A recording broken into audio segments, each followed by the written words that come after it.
William Tomkins and MUFON director say Earth is controlled by warring extraterrestrial species. Scientists say we could be living in a galactic zoo run by aliens.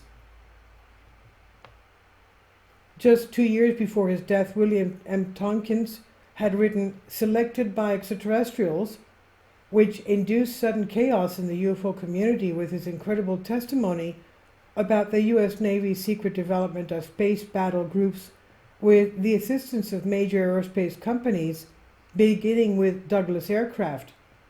He can be considered one of the most incredible whistleblowers to step forward and disclose the secret space program, ET agendas, and hidden governments.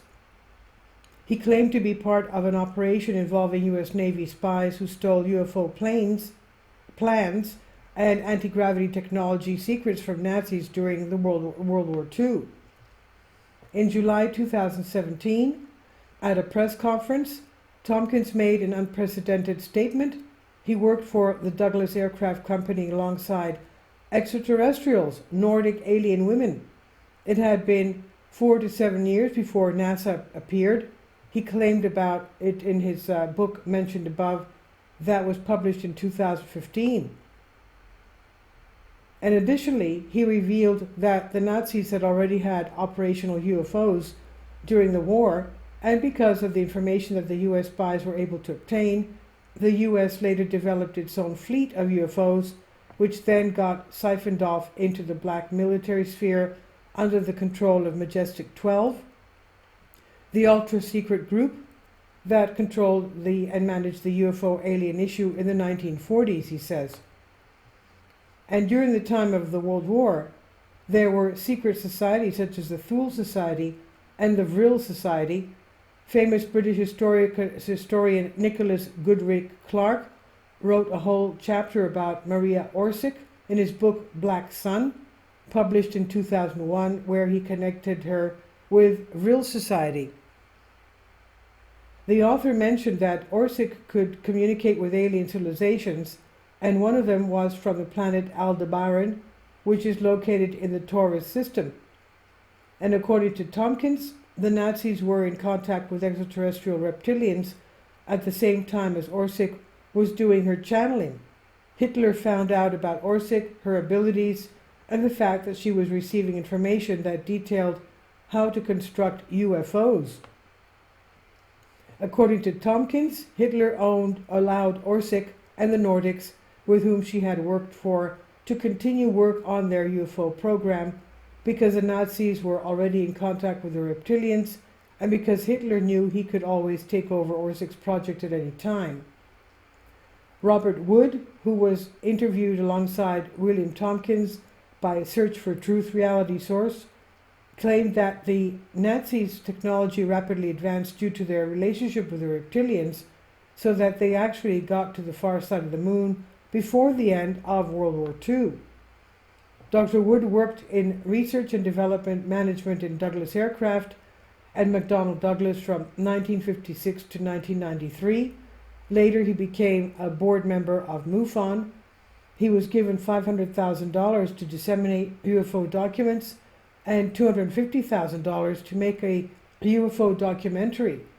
Later, Robert and his son Ryan scanned hundreds of MJ-12 documents and made them available on their website majesticdocuments.com. According to William Tomkins, he was recruited at a young age by the Navy due to his precocious ability to build high accurate model ships. After working at North American Aviation in Northrop, he was hired by Douglas Aircraft Company in 1950. In the interviews, such as with Project Camelot and his book Selected by Extraterrestrials, Tomkins revealed much of his story. He explained that MJ-12 began in 1942 with the senior Douglas, the man who started the company.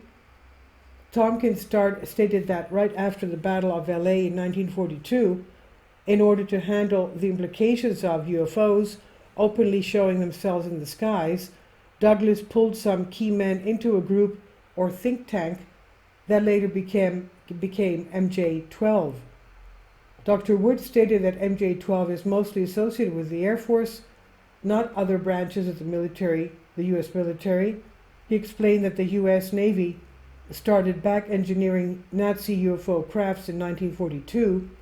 Before MJ-12 came into existence, it took the Navy around a decade to produce functional UFO craft, but they did so eventually. Tomkins stated that when the first astronauts went to the moon, they were shocked to discover it had already been occupied by Draco reptilians. He said that the reptilians, over 9 feet tall, were standing next to their advanced craft.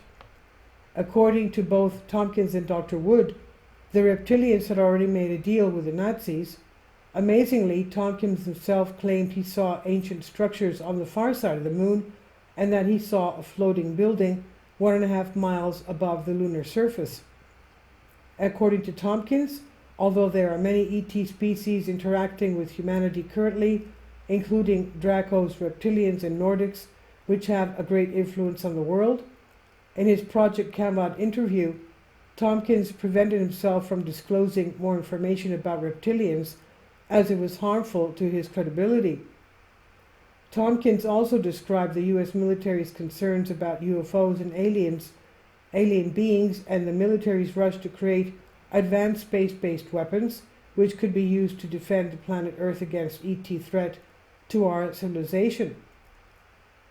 He revealed the U.S. Navy has battle groups operating outside the Earth. He personally designed 5 spaceships and 30 support ships.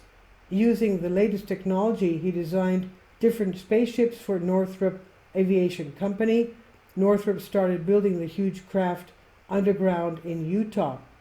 Tomkins claimed, "We are now building even better battle groups. The Apollo moon landings were also designed to build a base on the moon. We have had bases on the moon along with bases on Mars and Jupiter's moons," he said. A month after the shocking conference, Tomkins passed away unexpectedly on August 21st, 2017 in San Diego, California, at the age of 94. And this article was originally published on House and Wise. It's by Vicky Verma, House and Wise, on Collective Spark. Please leave your comments, and thank you for your support. Finally, support my Patreon account. The daily posts are 5 videos daily, and they are totally different from what I have on my YouTube channel. Thank you so much for your support and that you find all my content so interesting. You'll find the Patreon account details in the description box below.